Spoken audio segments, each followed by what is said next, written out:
করে পাখির মতো গুলি করার মাধ্যমে নিরীহ শিশু এবং অসহায় মহিলা, এমনকি তাদের হাত থেকে মসজিদ মন্দিরে যারা প্রার্থনায় আছেন তারাও রেহাই পাচ্ছেন না, যারা হাসপাতালে চিকিৎসারত আছে সেই হাসপাতালে বোমা মেরে সেই নিরাপদ জায়গাগুলোতে শরণার্থী শিবির গুলোতে তারা নির্বিচারে এই মানুষ হত্যায় মেতে আছে। এবং আমরা জানি, আমরা হিটলার মুসলিনের সেই বর্বরতাগুলো আমরা জানি, কিন্তু বর্তমানে বিশ্বে বর্তমান সময়ে ইসরায়েলি যে কথায় নেতানিয়াহু যে রাষ্ট্রপ্রধান রয়েছে তার এবং কিছু কিছু তার সঙ্গী সাথীদের, বিশ্বের কিছু মোড়লদের প্রত্যক্ষ সহায়তায় এইভাবে মুসলমানদেরকে নিধন করা হচ্ছে। ফিলিস্তিন হচ্ছে মুসলমানদের আবার ভূমি, এই মসজিদুল আকসা এটা মুসলমানদের ঠিকানা। এখানে আমরা মানবিক কারণে এই ইহুদি জনগোষ্ঠীকে জায়গা দিয়েছিল এই মুসলমান জাতি। আজকে সেই ভূমি থেকে মুসলমানদেরকে উৎখাত করা পর্যন্ত হচ্ছে। শুধু উৎখাত নয়, নির্বিচারে হত্যা করা হচ্ছে। গত এক বছরে, গত 2024 সালের 7 এপ্রিল থেকে আজকে পর্যন্ত 51,000-এর বেশি নারী, শিশু সহ অসহায় মানুষদেরকে গুলি করে করে মারা হয়েছে। বোমা ফেলে ফেলে অসংখ্য মানুষকে তারা আহত করেছে। প্রায় 2 লক্ষের উপরে আহত মানুষের আহাজারি করছে। আমরা মাইজভান্ডা দরবার শরীফ থেকে এবং আহলে সুন্নাত জামাতের এবং সুন্নি জামাতের সমস্ত তরিকা পন্থীদের পক্ষ থেকে আমরা বিশ্ববাসীকে জানিয়ে দিতে চাই, আমরা উই স্ট্যান্ড ফর ফিলিস্তিন।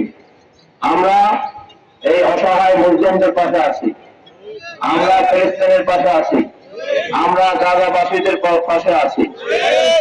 আমরা জাতিসংঘ, ওআইসি এবং বিশ্বের যে নেতৃত্ব এগুলোর প্রতি আহ্বান জানাতে চাই, এই তরিকতের এই মার্কাজের মাইজভান্ডা শরীফের এই ভূমি থেকে, আধ্যাত্মিক জমিন থেকে আমরা তাদেরকে জানিয়ে দিতে চাই, এভাবে আপনারা যদি নির্বিকার থাকেন তাহলে 200 কোটি মুসলমান জেগে উঠবে।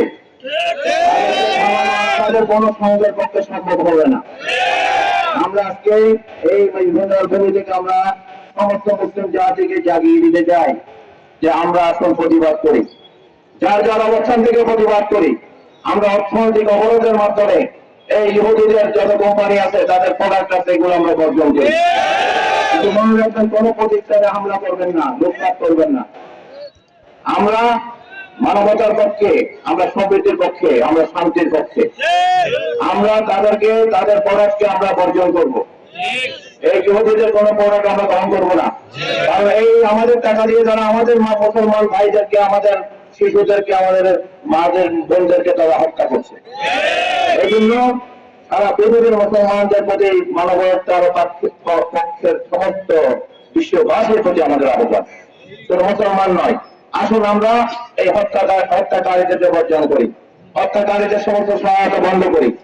তাদের কোম্পানিগুলো, তাদের প্রোডাক্ট, তাদের রাষ্ট্রীয় প্রতিষ্ঠানের যত প্রোডাক্ট আছে এগুলোকে আমরা না বলি, তাহলেই দেখবেন তারা অর্থনৈতিক অবরোধের মধ্যে পড়বে। তারা আমাদেরকে শুধু অর্থনৈতিক অবরোধের ভয় দেখায়, কিন্তু আমরা 200 কোটি মুসলমান এবং বিশ্বের শান্তিকামী যারা মানুষ আছে, আমরা যদি এক পক্ষ হয়ে দাঁড়াই, এই সমস্ত হত্যাকারীরা তাদের লেজ গুড়িয়ে পালিয়ে যাবে ইনশাল্লাহ। সুতরাং আমরা এটাও দাবি করি, বিশ্বের সবকটা যে মুসলিম দেশ আছে আমরা তাদের প্রতি আহ্বান জানাই, আসুন আপনারা মানবতার পক্ষে দাঁড়ান। আপনারা নিজেদের গদির ভয় না করে, চিন্তা না করে আপনারা মুসলিম উম্মার পক্ষে দাঁড়ান, মজলুমের পক্ষে দাঁড়ান, এবং দরকার হলে একটা মুসলিম সংঘ দাঁড় করান, মুসলিম জাতিসংঘ, যেটার মাধ্যমে একটা ইসলামিক আর্মি থাকবে, যেটা বিশ্বের এই নিপীড়িত অসহায় মানুষদের পক্ষে, মজলুম মানুষদের পক্ষে দাঁড়াবে।